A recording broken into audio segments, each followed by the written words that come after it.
Hi, Life Community Church. Welcome to our live stream service. We're really excited that you're here with us this morning. I hope that you get to worship in your PJs or in your Sunday best, however you want to do it. You can stay seated on your couch. You can stand up and sing in your living room. Whatever you want to do to be comfortable, today's the day where we get to come together and worship. Welcome.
Shall be impossible.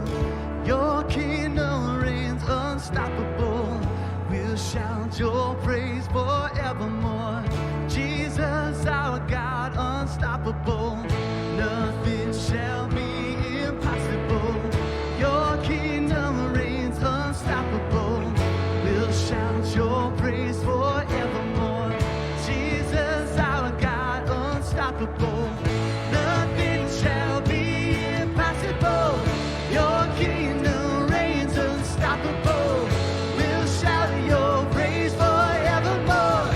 Jesus, our God, unstoppable. Nothing shall be impossible. Your kingdom reigns unstoppable. We'll shout your praise forevermore.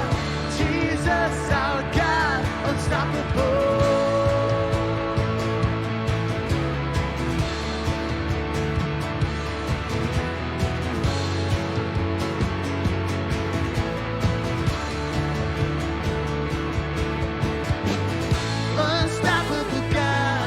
Glory go on and on. Impossible things in your name, they shall be done. Unstoppable God, let your glory go on and on. Impossible things in your name, they shall be done.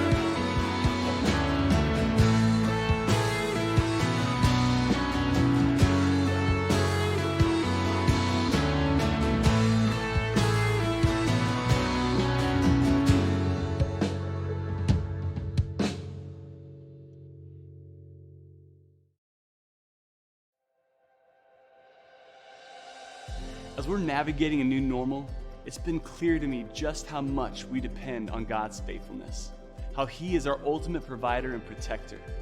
God has been moving in our hearts to see His gospel move through this town, and as a result, we've seen great steps of faithfulness in your giving and engagement here at Life Community Church. But his work isn't done. He's still making a way when we can't see a way, and it's just as important to be faithful in our giving now as it was a month ago. So even if we're not physically in this building together, we want to make sure you have the opportunity to give his tithes and our offerings above those tithes in a way that's best for you. So if you like giving a physical check, you can do that by mailing to the church or contacting a staff member so that we can have someone here to pick it up from you. The easiest way to give is online at nogrowdo.com. Thank you so much for your continued faithfulness to give.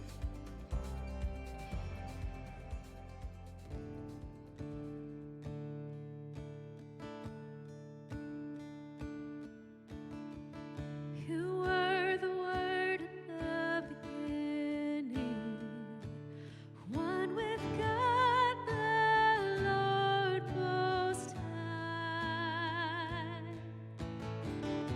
Your hidden glory in creation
Parents, as we get close to the end of the year and senior graduation, we want to celebrate your students. If you have a senior who's graduating this year, please send us a video of them. This video needs to be in landscape mode, so like this, parents, not like this. And these videos, they should be short. All we need is for your student to say their name, what they're going to be doing in the fall or where they're going to school, and what they'll be studying. For example, I would have said, hey guys, I'm Nick Moran, and I'm going to Tennessee Tech University, and I'm going to be studying communications. I need these videos by May 14th so that we have the opportunity to get everything put together for our service. Please email it to me at nick@lifecommunitytn.com. Parents, we cannot wait to celebrate your students with you.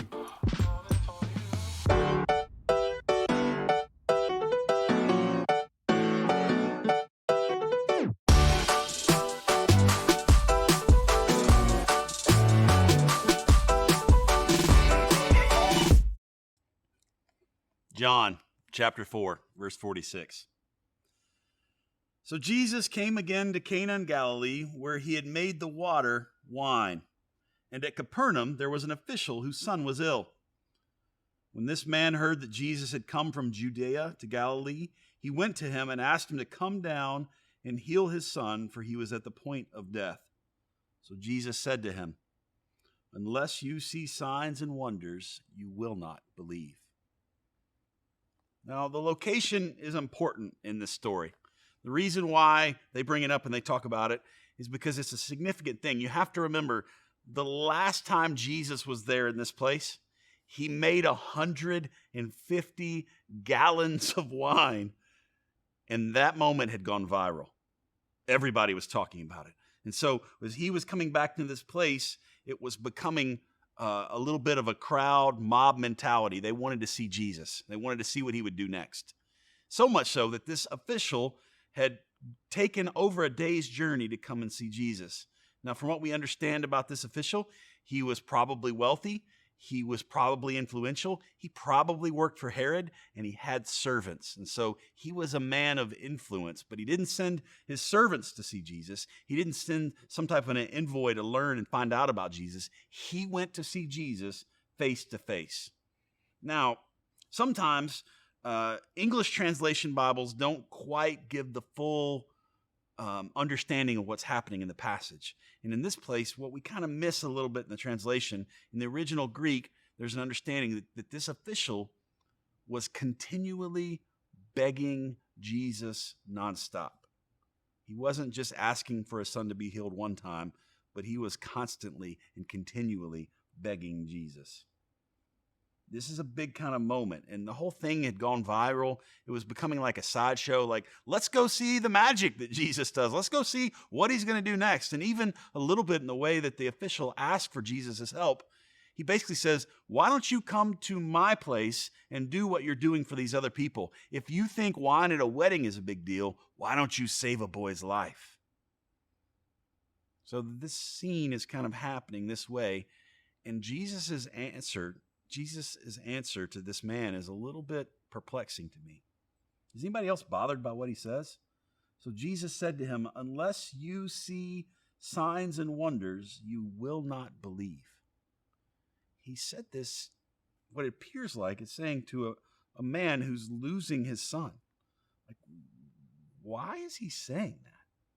Why is he saying it that way? Now, again, something you don't quite pick up in the text, if you read it quickly, the you in that verse is plural. He's not just talking to the official, he's talking to the crowd around him. He's talking to all the other people. It's almost like they're there for the magic trick and not Jesus. And so I think this is really, really important to catch.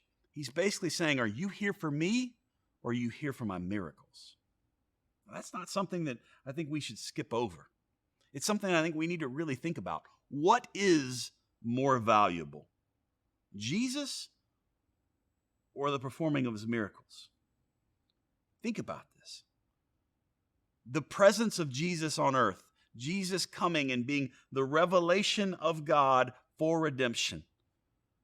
The existence of Jesus on earth, signaling and signifying salvation to anyone who believes, or water to wine.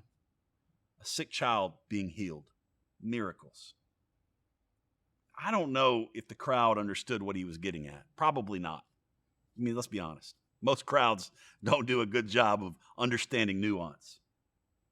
But for the official, what he heard was a glimmer of hope. So you're telling me there's a chance, is basically what he said. Let's look at what happens in verse 49. The official said to him, "Sir, come down before my child dies." Jesus said to him, "Go, your son will live." The man believed the word that Jesus spoke to him and went on his way. The official knew in his heart that Jesus was kind of his last and only hope. It's got to be tough for somebody who has means. It's going to be tough for somebody who has influence. It's got to be tough for somebody who has the ability to basically buy whatever they want, be able to talk to whoever they want, go wherever they want, have such influence in such a way that he can make things happen. But in this instance, the only one that can do anything for him is Jesus. So he has this hope, and he believed in Jesus, so much so that Jesus didn't go to his house. He didn't lay hands on the boy. He didn't pray a prayer. He didn't explain a lot. He just said these words, "Go, your son is healed." And then the official took that on faith. Now here's the most amazing part of this story to me. Look at what happens in the next few verses, in verse 51. As he was going down, his servants met him and told him that his son was recovering. So he asked them the hour when he began to get better, and they said to him, "Yesterday at the 7th hour, the fever left him." The father knew that that was the hour when Jesus had said to him, "Your son will live." And he himself believed, and all his household. This was now the second sign that Jesus did when he had come from Judea to Galilee.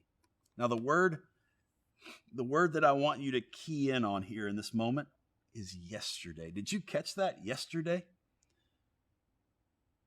The official, the father in this story, the moment that Jesus said, "Go, your son will live," he didn't run back home.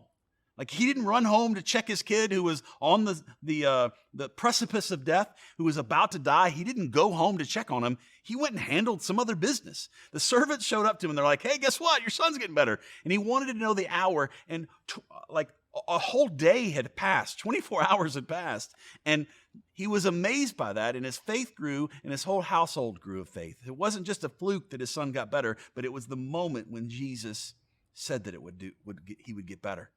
On top of that, what we see in a way is faith in action.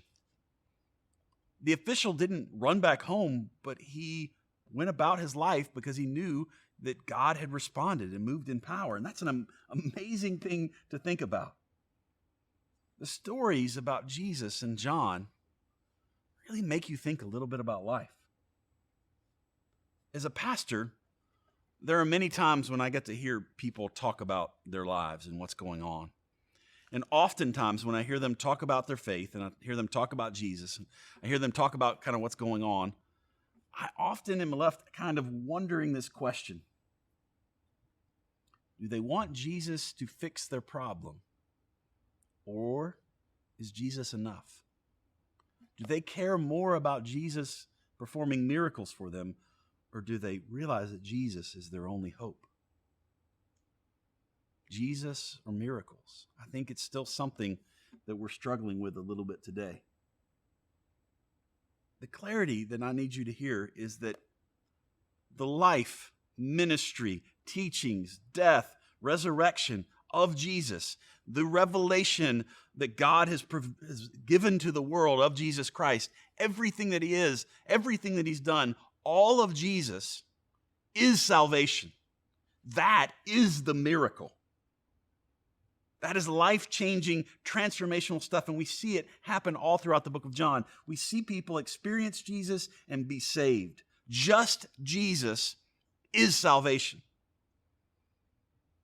Unfortunately, sometimes we want the miracles more than we want Jesus. I want you to think about that. Do you want Jesus more than you want what Jesus could do for you? if you prayed the right prayer, you did the right thing, said it the right way, maybe God will answer your prayers and then you get what you want. You're able to go on about your life. Do you want that more than you want Jesus and all that he is? It's a difference between a transactional relationship and intimacy. Do you understand what I'm saying? The difference between intimacy and a transactional relationship? When you know someone on an intimate level, it's more than just surface. It's more than just conversational, I know them, I know stuff about them, but it's a level of a deep and spiritual, personal bond. I can't help but think about this when it comes to Chantel. I don't just love Chantel for her beauty. I don't love my wife for who she is. Like, I don't love her for her charm. I don't love her for the fact that, I don't only love her for the fact that she puts brownies and smears them all over her teeth. And then she smiles and talks about how good food is so everybody will laugh. I don't just love her because she's given me these amazing children that I'm blessed with. I love her because I know her deeply and personally. I love the way that she thinks. I love the way that she loves other people. I love her heart. I love how she cares for people. I love everything about her. I know her. I know her heart. And I love her. It's intimate, and it's a personal bond. Throughout the New Testament, all these stories that we see Jesus, they're really conversations about experience and intimacy. It's this intimacy that happens with faith. It's not just the head knowledge, but it's this heart knowledge. Jesus knows you. Jesus knows your heart. Jesus knows your mind. Jesus knows your soul. Jesus knows everything about you. And he wants you to know him. It's not just some kind of sideshow, look at the things he can do for you. But it's this concept that the God of the universe loves you. Not for what you've done, not for what you could do, but he loves you and he wants you to know him. This deep, intimate, personal knowledge, knowing God on a personal level. That is an amazing thing that we have an opportunity to do. For some people, it's not enough. They want Jesus to fix their problems. They want Jesus to answer their hurts. They're not practicing a faith life. In John chapter 4, we see this official placing his faith in Jesus. And then as he believes, he puts his faith into action. He doesn't run back home. He walks in trust in his life. He lives it out differently. God tells him to do something, then he goes and he does it.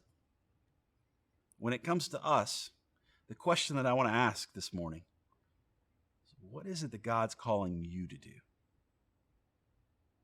It's one thing to have a knowledge or understanding. It's another thing to cultivate that deep, intimate bond to when God calls you to do something, you go and you do it. It's not always easy to take a step of faith, but as you strengthen your intimate knowledge of God, it's going to help you to take major steps of faith. As you understand who God is more, it's going to be easier for you to do whatever it is he's calling you to do. The big question for you is, what's more important to you? What God could do for you, or the miracle that is Jesus? Jesus is the miracle. He is enough. And that's something that we must place our trust and our faith in and live our lives in response to that.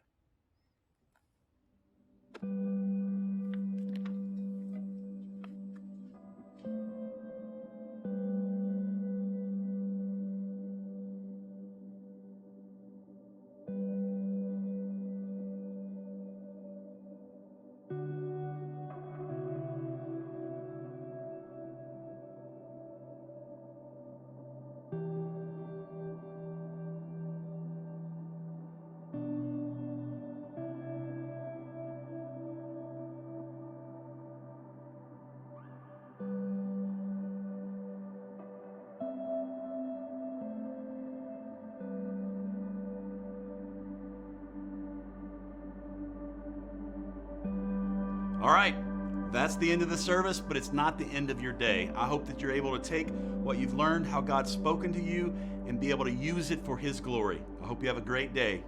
Grace and peace.